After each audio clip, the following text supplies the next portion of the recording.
ಜಲಸಂಪನ್ಮೂಲ ಇಲಾಖೆಯಲ್ಲಿ ದಿನಾಂಕ 1/4/23 ಅನುಮೋದಿಸಲಾಗಿರುವ ಯೋಜನೆಗಳ 1,00,000 ಕೋಟಿ ರುಗಳನ್ನು ಒದಗಿಸುವ ಅವಶ್ಯಕತೆ ಇದೆ.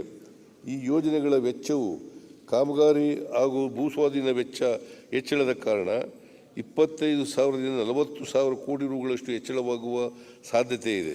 ಇದಲ್ಲದೆ ಕಳೆದ 6 ತಿಂಗಳ ಅವಧಿಯಲ್ಲಿ 25,548 ಕೋಟಿ ರು ಅಂದಾಜು ವೆಚ್ಚದ 1,274 ಕಾಮಗಾರಿಗಳನ್ನು ಕೈಗೆತ್ತಿಕೊಳ್ಳಲು ಚಾಲನೆ ನೀಡಲಾಗಿದೆ. ಜಲಸಂಪನ್ಮೂಲ ಇಲಾಖೆಯ ಆಯವ್ಯಯ ಹಂಚಿಕೆ ವರ್ಷಕ್ಕೆ ಸುಮಾರು 20,000 ಕೋಟಿ ರುಗಳಷ್ಟಿದ್ದು, ಅನುಮೋದಿಸಿರುವ ಯೋಜನೆಗಳ ಅಂದಾಜು ಮೊತ್ತ ಇದರ 5 ಪಟ್ಟು ಹೆಚ್ಚಾಗಿರುವುದು ವಿತ್ತೀಯ ಶಿಸ್ತಿನ ಉಲ್ಲಂಘನೆಗೆ ಸ್ಪಷ್ಟ ನಿದರ್ಶನವಾಗಿದೆ. ಅಲ್ಲದೆ ಕಳೆದ 6 ತಿಂಗಳ ಅವಧಿಯಲ್ಲಿಯೇ ಇಲಾಖೆಯ ವಾರ್ಷಿಕ ಆಯವ್ಯಯ ಹಂಚಿಕೆಗಿಂತ ಹೆಚ್ಚಿನ ಮೊತ್ತದ ಕಾಮಗಾರಿಗಳನ್ನು ಕೈಗೆತ್ತಿಕೊಳ್ಳಲು ಚಾಲನೆ ನೀಡಿರುವುದು ವಿತ್ತೀಯ ಶಿಸ್ತಿನ ಪರಮಾವಧಿಯಲ್ಲದೆ ಇನ್ನೇನು. ಹಿಂದಿನ ಸರ್ಕಾರದ ಈ ವಿವೇಚನಾರಹಿತ ಕ್ರಮಗಳಿಂದಾಗಿ ಹೊಸ ಯೋಜನೆಗಳನ್ನು ಕೈಗೆತ್ತಿಕೊಳ್ಳುವ ಅವಕಾಶ ಇಲ್ಲದಂತಾಗಿದೆ.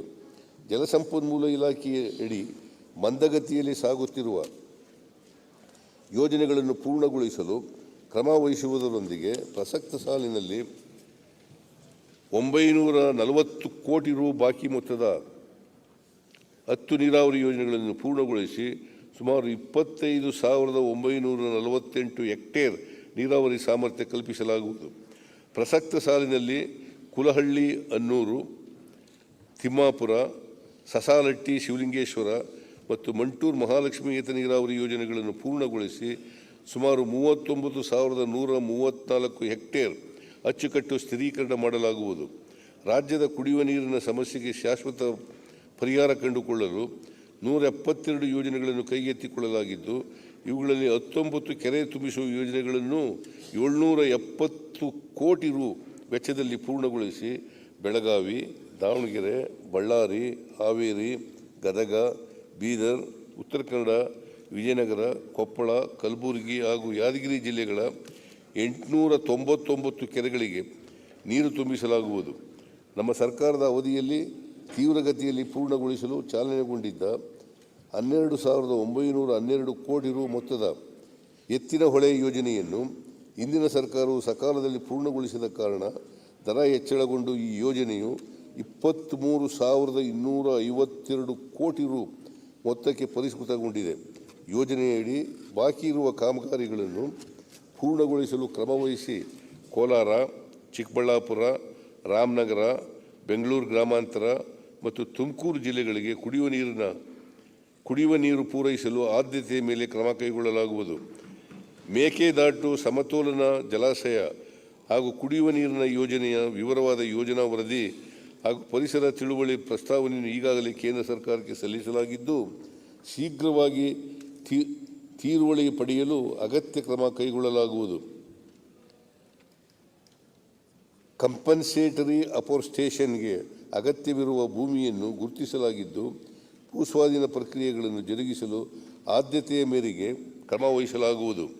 ಮಧ್ಯ ಕರ್ನಾಟಕದ ಪ್ರಮುಖ ಯೋಜನೆಯಾದ ಭದ್ರಾ ಮೇಲ್ದಂಡೆ ಯೋಜನೆಯನ್ನು ಡಬಲ್ ಇಂಜಿನ್ ಎಂದು ಹೇಳಿಕೊಳ್ಳುವ ಸರ್ಕಾರವಿದ್ದಾಗಿಯೂ ರಾಷ್ಟ್ರೀಯ ಯೋಜನೆಯನ್ನಾಗಿ ಇಲ್ಲಿಯವರೆಗೂ ಅಧಿಕೃತವಾಗಿ ಅನುಮೋದಿಸಿರುವುದಿಲ್ಲ. ಕೇಂದ್ರ ಸರ್ಕಾರವು 23-24ನೇ ಸಾಲಿನಲ್ಲಿ ತನ್ನ ಆಯವ್ಯಯದಲ್ಲಿ 5,300 ಕೋಟಿ ರುಗಳ ಅನುದಾನವನ್ನು ಭದ್ರಾ ಯೋಜನೆಗೆ ಘೋಷಿಸಿದ್ದು, ಸದರಿ ಅನುದಾನವನ್ನು ಶೀಘ್ರವಾಗಿ ಬಿಡುಗಡೆ ಮಾಡುವಂತೆ ಕೇಂದ್ರ ಸರ್ಕಾರದ ಮೇಲೆ ಒತ್ತಡ ಹೇರಿ ಯೋಜನೆಯ ಅನುಷ್ಠಾನಕ್ಕೆ ಆದ್ಯತೆಯ ಮೇಲೆ ಕ್ರಮ ವಹಿಸಲಾಗುವುದು. ಮಹದಾಯಿ ನ್ಯಾಯಾಧೀಕರಣದಿಂದ ಕಳಸಾ ಮತ್ತು ಬಂಡೂರ ನಾಲಾ ತಿರುವು ಕುಡಿಯುವ ನೀರಿನ ಯೋಜನೆಗೆ ಹಂಚಿಕೆಯಾದ 3.90 TMC ನೀರಿನ ಬಳಕೆಗಾಗಿ ಈಗಾಗಲೇ ಜಲ ಆಯೋಗದ ತೀರುವಳಿ ದೊರಕಿದ್ದು, ಅವಶ್ಯಕವಿರುವ ಅರಣ್ಯ ತೀರುವಳಿ ಪಡೆದು ಕಾಮಗಾರಿಗಳಿಗೆ ಚಾಲನೆ ನೀಡಲು ಪ್ರಯತ್ನಿಸಲಾಗುವುದು.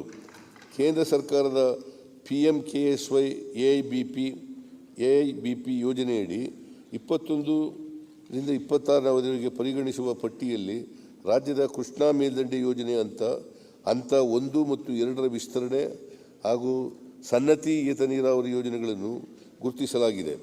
ಸದರಿ ಯೋಜನೆಗಳಿಗೆ ಸಕ್ಷಮ ಪ್ರಾಧಿಕಾರಿಗಳ ತೀರುವಳಿ ಪಡೆದು ಕೇಂದ್ರ ಸಹಾಯಧನ ಪಡೆಯಲು ಆದ್ಯತೆಯ ಮೇಲೆ ಕ್ರಮ ಜರುಗಿಸಲಾಗುವುದು. ತುಂಗಭದ್ರಾ ಜಲಾಶಯದಲ್ಲಿ ಹೂಳಿನ ಸಂಗ್ರಹಣೆಯಿಂದ ಉಂಟಾಗಿರುವ ನೀರು ಸಂಗ್ರಹಣೆಗೆ ಸಾಮರ್ಥ್ಯದ ಕೊರತೆ ನಿವಾರಿಸಲು ಕೊಪ್ಪಳ ಜಿಲ್ಲೆಯ ನವಲೆ ಬಳಿ ಸಮತೋಲನ ಜಲಾಶಯ ಬ್ಯಾಲೆನ್ಸಿಂಗ್ ರಿಸರ್ವಾಯರ್ ನಿರ್ಮಾಣ ಯೋಜನೆಯನ್ನು ನೆರೆಯ ಆಂಧ್ರ ಪ್ರದೇಶ ಮತ್ತು ತೆಲಂಗಾಣ ರಾಜ್ಯಗಳೊಂದಿಗೆ ಸಮಾಲೋಚಿಸಿ ಸಹಮತಿಯೊಂದಿಗೆ ಯೋಜನೆ ಅನುಷ್ಠಾನಗೊಳಿಸಲು ಕ್ರಮ ಕೈಗೊಳ್ಳಲಾಗುವುದು. ಕೃಷ್ಣಾ ನ್ಯಾಯಾಧೀಕರಣ 2ರ ತೀರ್ಪಿನಲ್ಲಿ ಕೃಷ್ಣಾ ಮೇಲ್ದಂಡೆ ಯೋಜನೆ ಹಂತ 3ಕ್ಕೆ ಹಂಚಿಕೆಯಾಗಿರುವ 130 TMC ನೀರಿನ ಬಳಕೆಗಾಗಿ ಯೋಜನಾ ಕಾಮಗಾರಿಗಳ ಜೊತೆಗೆ ಭೂ ಸ್ವಾಧೀನತೆ ಹಾಗೂ ಪುನರ್ವಸತಿ ಮತ್ತು ಪುನರ್ ನಿರ್ಮಾಣಕ್ಕೆ ಆದ್ಯತೆ ನೀಡಿ ಯೋಜನೆಯ ಶೀಘ್ರ ಅನುಷ್ಠಾನ ಕ್ರಮ ಕೈಗೊಳ್ಳಲಾಗುವುದು.